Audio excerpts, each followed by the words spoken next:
Hi guys, and welcome to my review of the new movie Hereditary. So, right off the bat, I have to say Hereditary is probably the best horror movie I've seen in years. There's been a few really good ones recently, but none have been so effective and have really stuck with me like Hereditary did. The film is the debut movie from director Ari Aster, who does an astounding job of creating this very surreal and unique experience. The film is all about a grieving family who, after going through tragedy, find their family's past starts to uncover itself through weird supernatural occurrences. And plot-wise, that's all I'm going to say, because a lot of stuff happens that isn't shown in the trailer, and I just don't want to spoil it because it's better to go in with a pretty much completely blank mind. There's a lot of stuff that they don't show in the trailer that I just didn't expect to happen in the movie, and it made it even more interesting and exciting to watch. From the trailer, I wasn't really expecting anything like smart or different. I was kind of expecting just like another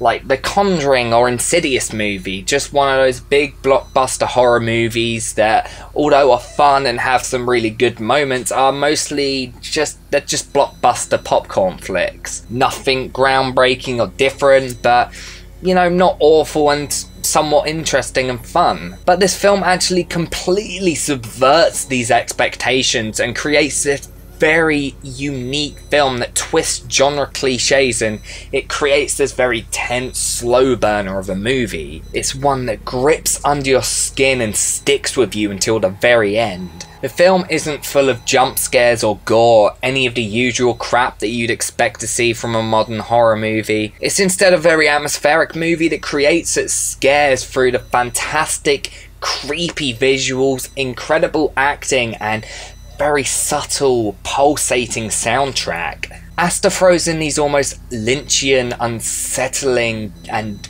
really dark visuals that give the movie its own unique identity. The opening shot of the movie is a really good example of this. It's honestly one of the most creative opening shots I've seen in a horror movie ever. A large majority of the movie is completely psychological and focuses on the mental deterioration of the characters. So if you go into the movie expecting this fast-paced, exciting ghost movie, then that's not what you're gonna get. Although later on the pace does start to really pick up and start to go fast, for the most part it is literally just watching these characters break down, and honestly I thought that was more interesting and exciting than anything that happened in the last 20 minutes of the movie. Aster uses a wide array of creative and weird visual shots that are made to truly unnerve you. It honestly reminds me a lot of The Shining in the way it's directed. It leaves all the action till the end, and it grips you by showing these characters just completely losing their minds. And none of this would be any good if it wasn't for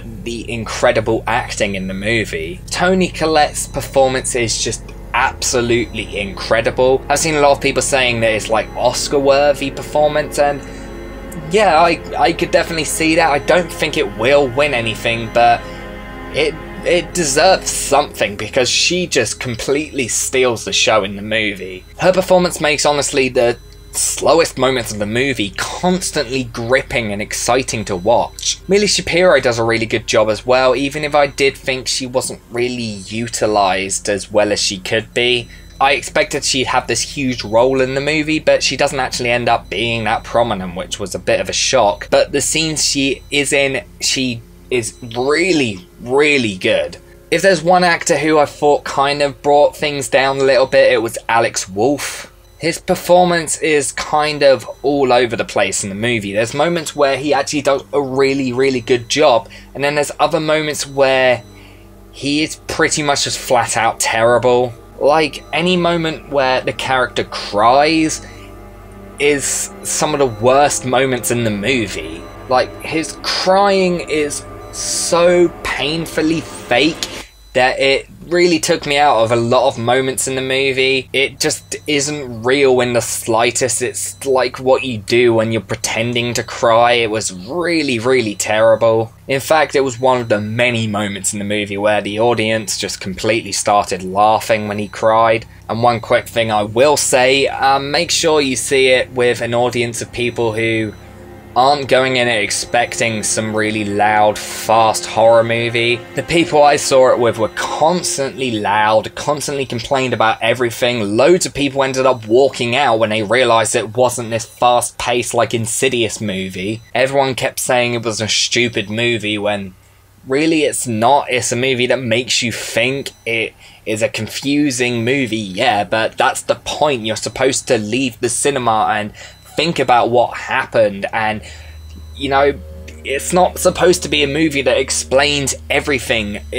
I just really didn't like the people I saw it with. They didn't understand the movie in the slightest, and because they didn't understand it, they thought that made it terrible. And a lot of people in the cinema also laughed at the sound design, but I honestly thought the sound design was just fantastic. The film uses a lot of these low, booming sounds, which really unnerves you and creates this very dark atmosphere. The soundtrack especially uses a lot of these very low, booming notes, which makes you feel really uncomfortable. And there's a lot of moments in the movie where the music starts building up as if something huge is about to happen, or there's going to be a huge jump scare, and in those moments, I think literally every single time it does that, nothing actually happened, which the audience seemed very, very disappointed in and kept complaining about, but I personally thought it was really different and really fascinating. I thought it added so much tension to the movie and left me constantly on edge that I really loved those moments. There's also moments where they just use complete silence, which I thought worked really well as well. Although the characters in the movie are far from original, the performances and development in the writing just made them really interesting to watch. In many ways, the film is a character drama, and Aster's writing and directing, as well as the performances from the actors, made them feel really realistic and really fleshed them out. The final act of the movie is pretty insane and uses a ridiculous amount of surreal imagery. I won't spoil the ending or anything, but yeah, shit goes down in the last like 15-20 minutes, and it's pretty terrifying at times. I honestly was just left completely speechless by the ending. I thought it was really, really good. And although a lot of the audience hated it and left the cinema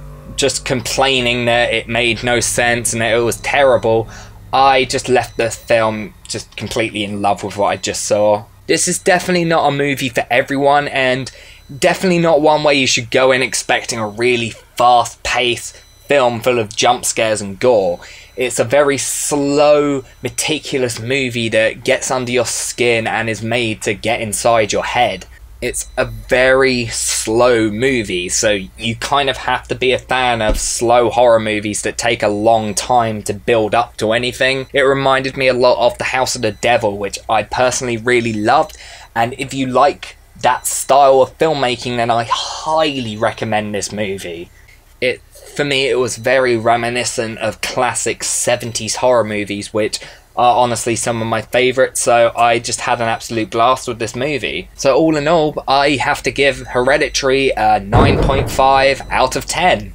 Yeah, this is easily my favourite film of the year so far, so it's going to be interesting to see if anything can top this, but I don't think it will. Did you guys see Hereditary? If you did, please let me know in the comment section below what you guys thought. Also, please go subscribe to my second channel called Crimbo. It's a new vlog channel which I'm doing a video on every single week, just talking about my life, my creative process and stuff like that. The most recent video I put on there was a little bit of what I do in my spare time, but the main bulk of that video is basically me talking about seeing Foo Fighters for the first time last week. It's essentially me bringing back that old gig review format that I wanted to do and only did once. So please go subscribe. I've got a lot of exciting ideas and stuff in the future for that channel.